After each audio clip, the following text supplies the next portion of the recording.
Good Morning San Antonio starts right now. Right now, we've learned the name of the man who died yesterday in Austin after multiple people were stabbed. His family still waiting for answers from police this morning. And taking a look outside with live cam this morning, a beautiful shot out there. It is 42 degrees. Don't let that sun fool you yet, but we look forward to a nice afternoon. We're going to check in with Sarah in just a bit. That sun was a great indication of what is to come. Yes, very excited about that. All right, so good morning. I'm Max Massey. Thank you so much for starting your Saturday with us. Yes, it is Saturday, January 4th already in 2020. Yeah. Happy 2020. Yes, happy 2020. Thanks for joining us today. Thank you so much. Technically, it's winter, but yesterday it felt more like spring out there. Yeah, we are in that weather pattern where we have cold mornings and comfortable afternoons. And right now it's chilly outside, but we are starting to see that sunshine. It's quite beautiful out there this morning. That sun is already going to warm us up. We started off at 40 degrees. Now we're at 42. We've got low humidity and a west wind at about 5 miles per hour. Let's take a look at temperatures locally. It's still pretty cold up in the hill country. It's 31 degrees in Comfort and 29 in Kerrville. That's where it's below freezing. May have some early morning frost up in the hill country. 34 at Bernie Stage Airfield, 35 in Helotes. So you'll notice higher elevations and outside of the city center, that's where temperatures are close to freezing this morning. It's 33 at Stinson. But today, because of the abundant sunshine, warming up really quickly. 58 already by about 10, 60s in the afternoon, and then around 70 for the high temperature right at about 4. And then it'll get chilly this evening. Now, this weather is beautiful, but if you suffer from a mountain cedar allergen, just know that there is going to be a high mountain cedar count today. This is updated from yesterday. We still have yet to see the mountain cedar count come in from this day, but yesterday it was very high, past 17,000. Mold was around, but it's low. Now, coming up in the forecast, I'm going to talk to you about some mountain cedar facts and the time that we can usually expect the peak of mountain cedar season. I'll of course also have a look at your forecast and what you can expect for the rest of the weekend and in the week ahead. Stephanie. Thank you, Sarah. A man who was already in jail on a capital murder charge is now facing an additional charge. That includes that charge of aggravated assault with a deadly weapon. Now, Ashton Lomas reportedly started a fight with another inmate in the Bexar County Jail on December 31st. An arrest affidavit tells us that Lomas wrapped plastic around a nail to make a weapon. Now, he got into a fight with a man and ended up stabbing him in the head and back.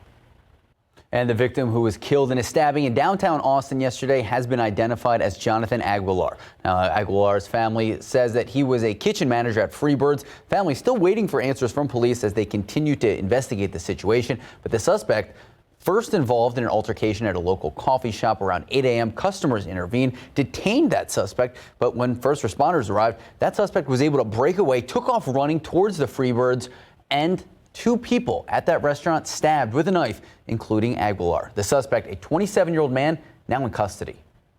Now, every year, at least 45,000 adults in the United States die from diseases that can be prevented with vaccines. Now, we're told that too few adults are protected against these deadly diseases, not necessarily because they don't want to get the vaccines, but because they don't even know they need them. Tiffany Huertas has the story.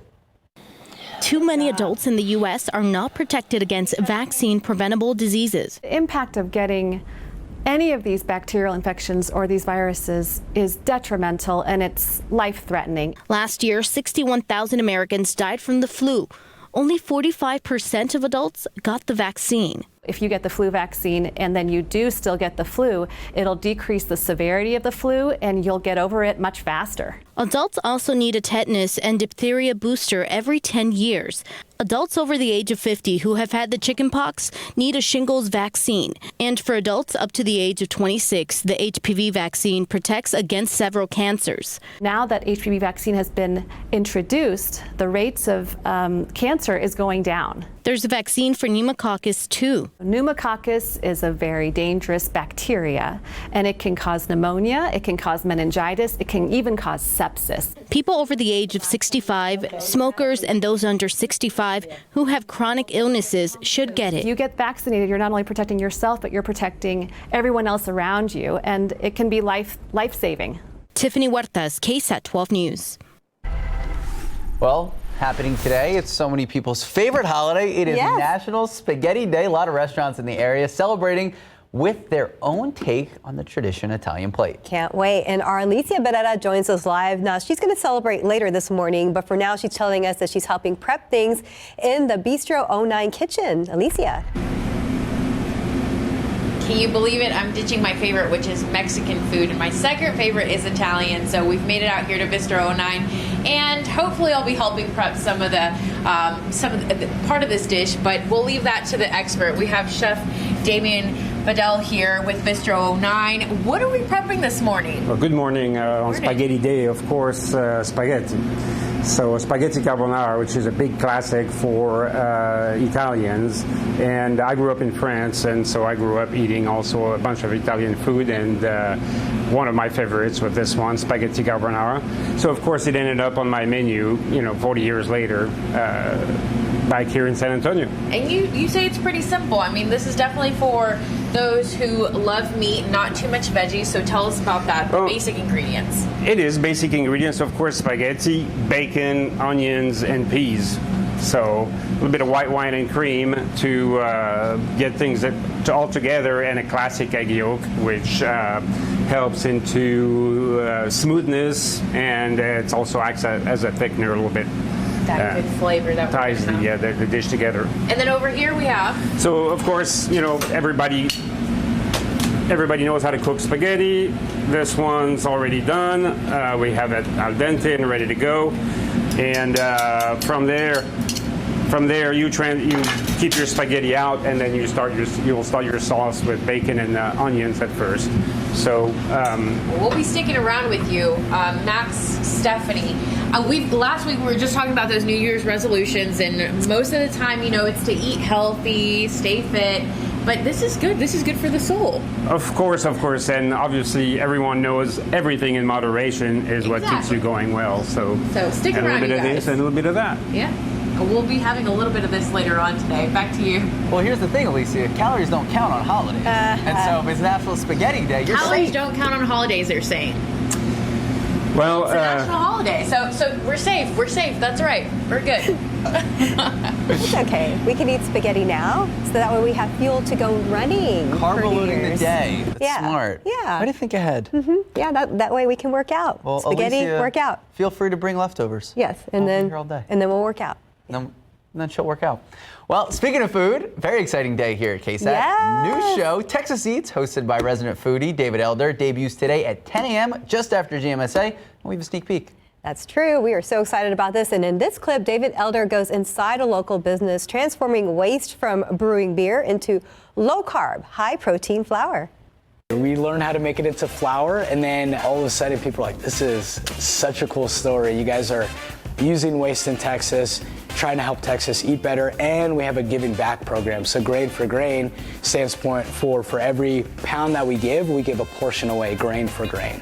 And then what's really cool is because there's no carbohydrates left, and when it's dried, bacteria has nothing to eat. So as long as you keep it sealed and away from air for long periods of time, really it's an indefinite shelf life. This is something that can really change the world in a way.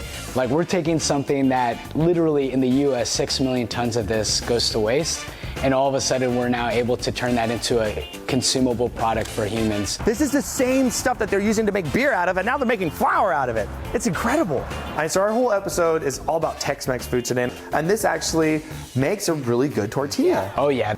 It does bake differently because there's no gluten or carbs. Yeah. So you have to follow a unique way of baking with it, but you can do a lot with it. It's keto friendly. Very keto friendly. That's so cool. Yeah. Check this out. 25 grams of fiber per serving. This will help you if you need help. This is...